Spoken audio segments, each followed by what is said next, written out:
Welcome to CoinBook. My name is Calvin Waite, and I'm a professional crypto trader.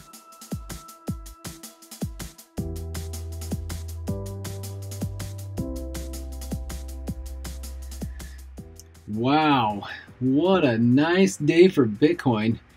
Before we get into that, though, I wanted to say thanks for everybody joining the live stream yesterday. That was pretty fun. Definitely better than my first time around. Still not great since I am still learning, but that was fun. I seriously have no idea how an hour and a half passed, because I seriously thought we were about a half hour. And an hour just absolutely disappeared off of the timeline for my brain. So yeah, I'll try not to go that long next time, but oh man, we were just in the zone. We were going. So I appreciate everyone in there. Oh, look at this. Yesterday when we talked about this, it was this, we have definitively broken out. So yesterday, closing above this line, also closing above this line, both of these satisfies all of the investors' demands for a breakout. And so look what we're doing today. Just a beautiful day. We're up $1,500. We're essentially trading at 37,000, and we are, this is a beautiful setup. The momentum that we are running here, now that we've broken out of this triangle, the place where this resolves is at 40. So we are heading to 40,000. We only have this line here. This line here is really the only kind of question. So I still feel like we'll hit 40, but we might wick through, and then we'll have to see how we interact with this this line. We've been following this line for quite a while, October of last year. So it's still in play, and the longer a line pivots, the more strength it has. So we've been on both sides of this multiple times. Can we get above it? I'm not sure. If we hit 40, I feel like we may retrace, because we'll probably need another run at it before we go. But you never know. I mean, Bitcoin is Bitcoin. People might be convinced and just go shoot the moon. But if we get above 40, the target is 50. So I'm betting that we're going to have a pretty awesome trade coming up here. For those who are on the sidelines, this is what, if I take 50,000, divide that by 37, it's a 35% run from here. So I'd call that a pretty safe bet. You pretty much have a very high probability of making 35% from right where we are. So yeah, Bitcoin looks fantastic.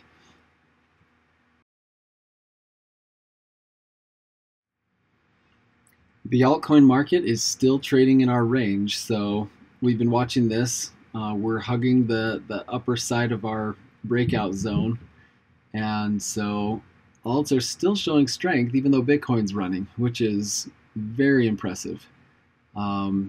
When we've got Bitcoin up $1,500 after a breakout, crossing a breakout line, and alts are still showing some strength, that is very powerful.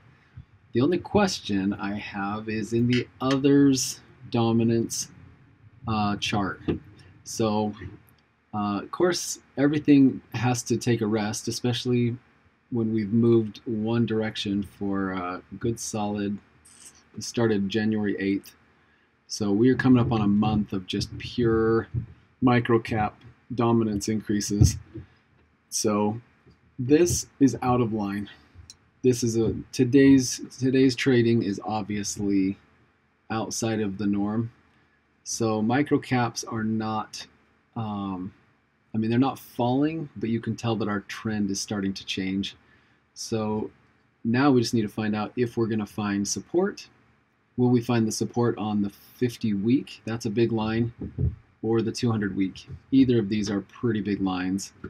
But there are a couple of alts that I've started to look for exits on, and I'll just shout those out even though I haven't fully exited, just to be, transparent. I don't want to be the guy that's trying to front run or do anything like that. You all know that I trade all these, but I'm trying to also be very transparent so you guys know that I'm not trying to mess around with the market. But anyway, so we're gonna have to see where this ends up. But as far as the total altcoin market, we are still showing a lot of strength. And like I said, it has more to do with Ethereum than anything. If Ethereum's going up, the Bitcoin dominance will suffer.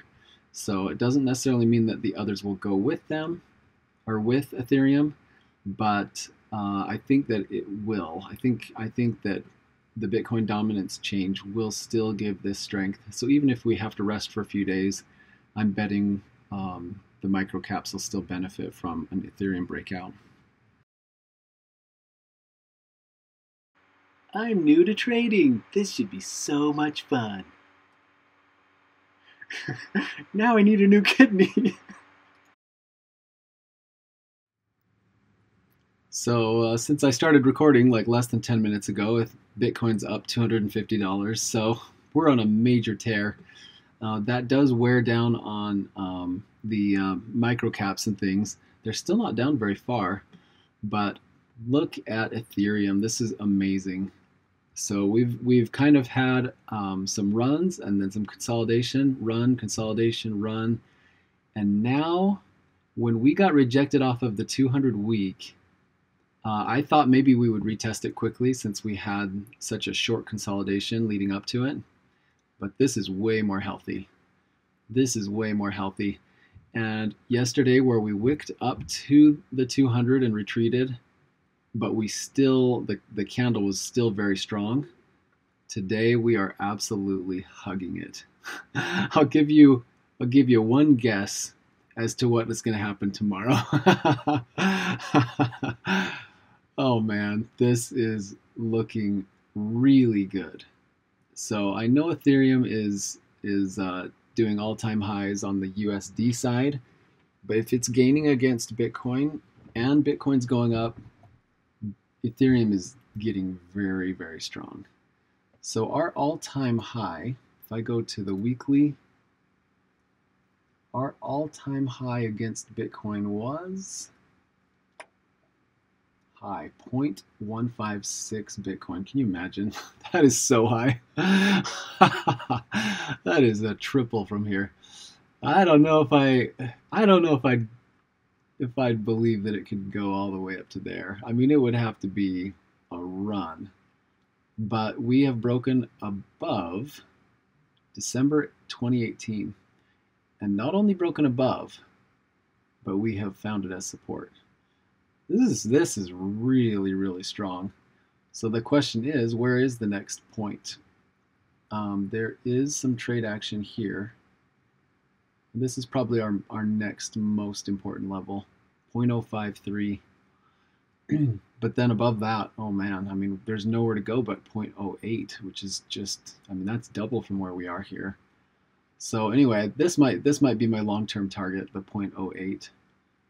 So when I said this line, if we get above this, well, actually, it was the 200 I was talking about yesterday. If we break above the 200, we have a double on the table. Like it is that much. It is that important. The 200 is such a big line. Breaking above that could be absolutely fireworks. Okay, so I just have a couple of other coins I wanted to throw out there. Oh, here's my list of coins that I'm heading down. I'm trying to exit NMR, so that's one that I'm looking for an exit on. NEO, it just took too long to find its breakout. It's still bullish, and it might go, but if it takes too long and and it starts showing a little bit of weakness, I'm trying to exit that. Solve is one I'm trying to exit. Rep V2 and IOTA. So those ones are ones that I've decided that they aren't showing enough momentum, because not only do you need good structure, but you also need momentum. There's something to be said for investors getting lazy. If something's showing momentum and then everything gets really flat and things, especially in crypto, investors can lose their patience and start exiting and looking for more other opportunities. So anyway, those are some little nuggets that probably won't help me because those are just, because I haven't exited those yet, but I'm looking for exits. We'll see how that plays out. But back to a couple of good coins. So Digibyte has been showing some awesome strength lately. So we have broken out of the red zone, and we've had a couple of days of consolidation, but we are getting higher lows for the past 4 days, and our bodies are starting to show a little strength. If today closed right where it is, even though this is kind of an indecision candle, we are definitely showing, I mean, this is what an ascending triangle looks like. So from our bottom at 73 to where we are here, we've got about a target of 100 Satoshis, which that would get us right to these resistance levels here. So I'm betting that'll happen in the next few days. So hopefully alts don't get hurt too much by Bitcoin going crazy, but Digibyte did look good, so I wanted to point that out. Let's see, there were a couple of others. ARK. Okay, so we talked about ARK yesterday, and it was looking really nice earlier today. We had a nice breakout, and so this could be the exit of our red zone here. So anyway, that's what I've been kind of curious to see how it goes, since it was definitely one I pointed out yesterday. And then Feathercoin. So this one is one that it's really old. I think this was the 8th coin ever made, and this is one that I have a lot of history with. I had bought a lot of it back in the day, and so it has traded all over the map just in the past. But ever since about 2019, it's pretty much done nothing. So it's been kind of a forgotten coin. But I still will buy anything that starts exiting the red zone. We've been in a red zone for a long time, and we've had tons of fake outs, but the exit has been 100 or less. So there's lots of upside and limited downside. This exit here was around 50 or 60, and then it popped up to like 107. So there was a double here. But now we're back out of the red zone, and the entry point was around 50 again. We're starting to break out again. So I'm not sure how high it will go, but it's one that I definitely had on my radar. It'd be cool to see that one do a little bit better and show a little bit more strength. So those are pretty much the highlights for today. Again, thanks for joining me on the live stream yesterday. That was really fun. Like, seriously, I was in a time warp because an hour and a half went by like in 5 minutes. So anyway, you guys are awesome. We'll catch you tomorrow. Okay, it is time to separate the CoinBook trolls from the CoinBook fans. So, these are the magnificent t-shirts that we are giving away every Friday. These are individually packaged with love from your best friends, China. There's also this incredible option designed by yours truly, and we'll be giving away probably 1 or 2 of these every Friday to just a random comment on any of the videos over the past week. But, and I don't blame you, if you absolutely cannot live without one of these shirts, I am willing to part with them for $15 worth of your favorite crypto. Just reach out to me on social media and we'll get you guys hooked up.